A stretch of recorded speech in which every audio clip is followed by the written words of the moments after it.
I'm Matt Bichard and I'm at New York's Waldorf Astoria Hotel for REITWeek 2011, NAREIT's Investor Forum. Joining me today is Michael Glimcher, Chairman and CEO of Glimcher Realty Trust. So Michael, in the past we've talked about your company's sustainability efforts. Now I understand that the Jersey Gardens Mall is taking things to the next level. Can you tell us a little about it? Sure, Matt. We're quite excited about Jersey Gardens. At the time we announced it, we actually had the largest solar roof project in the United States going into Jersey Gardens. We're now under construction with the project, and we hope it continues to be the largest, and actually we hope other people follow suit, so perhaps we won't be the largest forever, but the entire roof of the 1.5 million square foot mall will be covered in solar panels, providing more than 10% of the energy needed to operate the mall. And along those lines, I know Glimcher spends a lot of its efforts on redeveloping existing assets. What would you say are some of the most common upgrades you make, and what type of value do they add to a property?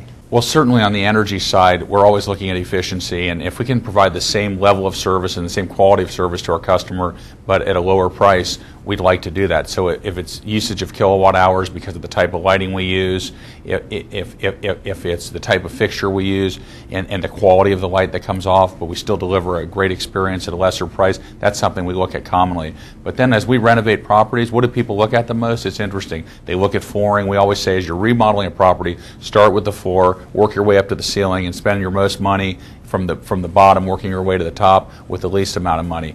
But I will tell you, the funny thing that people notice the most in our enclosed regional malls are the renovation of restrooms as well as children's play areas, and those are things that we focus on in all of our properties. Mm-hmm. I know I have 3 kids, and that's the first thing they go to when we go to the mall. Is that kind of an area that can be addressed to bring shoppers to the mall? It's really one of the best free amenities we have in our malls. So almost all of our enclosed mall properties have a children's play area. Many of them are sponsored by whether it's a local car dealer or a soda company or a newspaper. We have all sorts of different sponsors. In our home market of Columbus, we actually have an arrangement with the Columbus Zoo, and we have a likeness of Jack Hanna. So there's all sorts of fun things you can do with these play areas. And it really, on a Tuesday morning at 9 o'clock when a lot of people aren't hanging out at the mall, you'll see a lot of moms and kids hanging around the mall having a cup of coffee and spending time.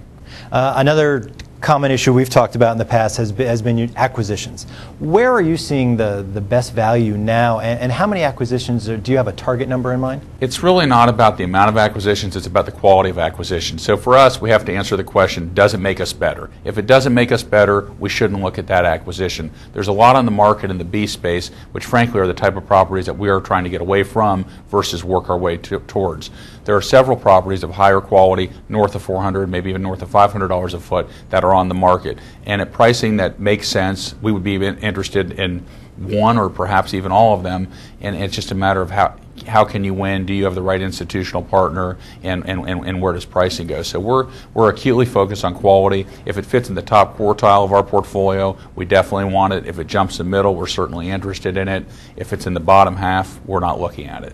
Well, Michael, thank you very much for joining us. Thank you so much. For more on REITweek 2011, be sure to visit REIT.com.